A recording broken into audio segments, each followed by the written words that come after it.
and they are free to ask questions to our candidates for this year's The Grand and Only Mr. Pampanga 2026. At Burnell, palakpakan naman po natin all the members of the Executive Committee for Mr. Pampanga, The Grand and Only.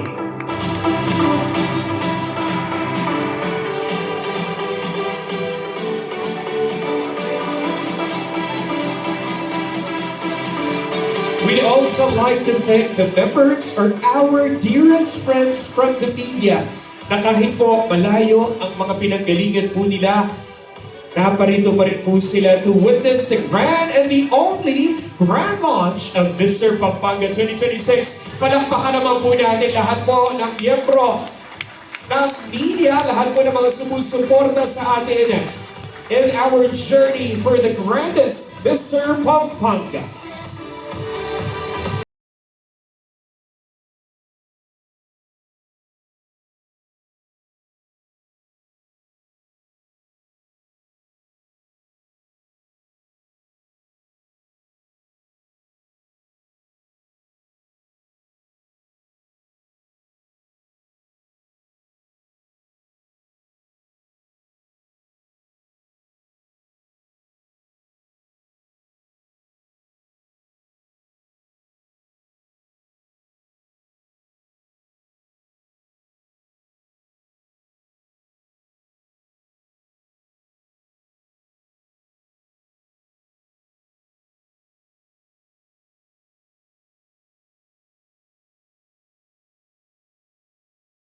Ladies and gentlemen, here is how it goes.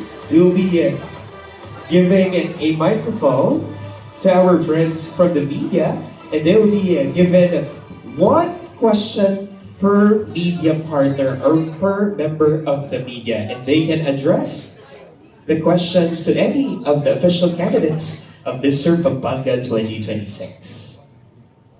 Let us begin with our first member of the media. Yes, good afternoon. I would like to ask Mr. Apali. Where is he?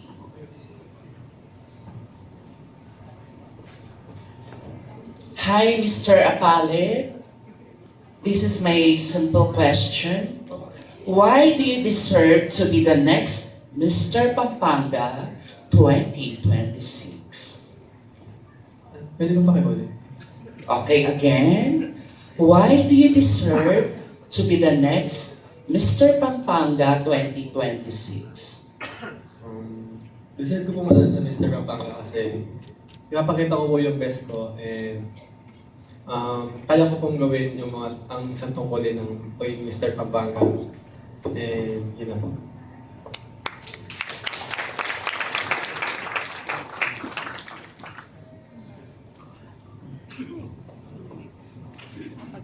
Hi everyone. Hi, my name is Ans from Diverse from PH. I'd like to direct this question to Mr. Sasmuan. Yeah, so my question to you is, being the last candidate to be actually launched when they started this pageant this year, how do you handle pressure and follow up? What do you think are the qualities that the org is looking for the next winner? Basically po, di naman po ako ng-pressure masyado because sumali po ako ng Mr. Pampanga to represent Kapampangan. And the qualities I hope the qualities I think the Mr. Pampanga have is intelligence, compassion, and also respect. Because intelligence builds trust and compassion inspires action and respect. This is basic human decency. Thank you.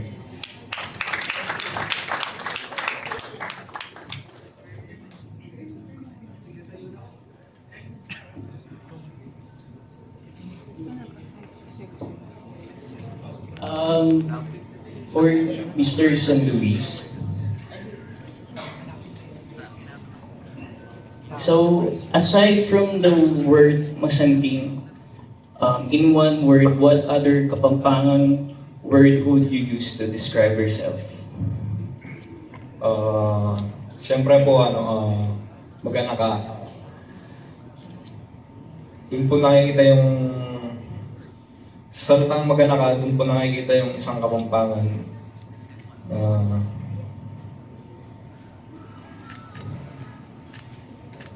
Pwedeng ikalat sa iba. Yun lang po.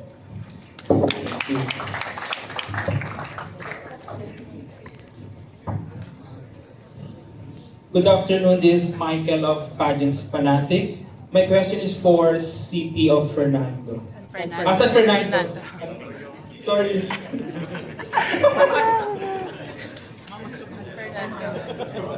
Kinabahan. Fernando. San Fernando, please. Sorry. Why do you think the organization should choose you as Mr. Pampanga 2026? Like ano yung pwede mo may offer sa organization?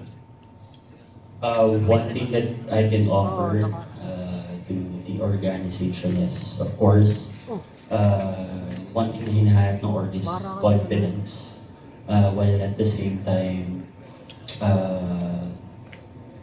I think being empathetic, especially with my fellow candidates.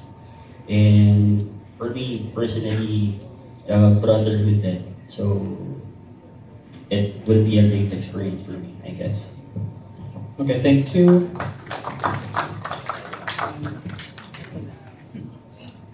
Hi, I'm DB from Pageant Talk. This is for Mabalacat.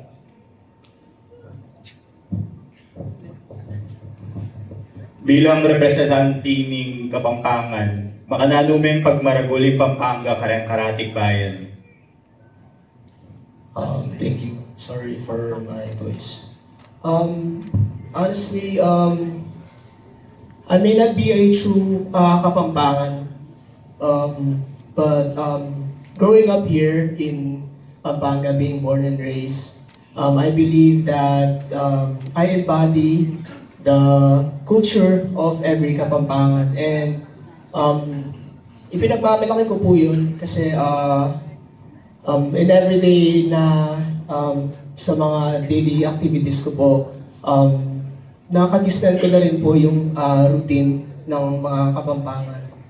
And as a participant for Mr. Pampanga, I believe that I can show my deep love for passion and cultures of Kapampangan through my purpose and goal that I intend to show or leave remark to the audience or the people that will be watching on the coronation night.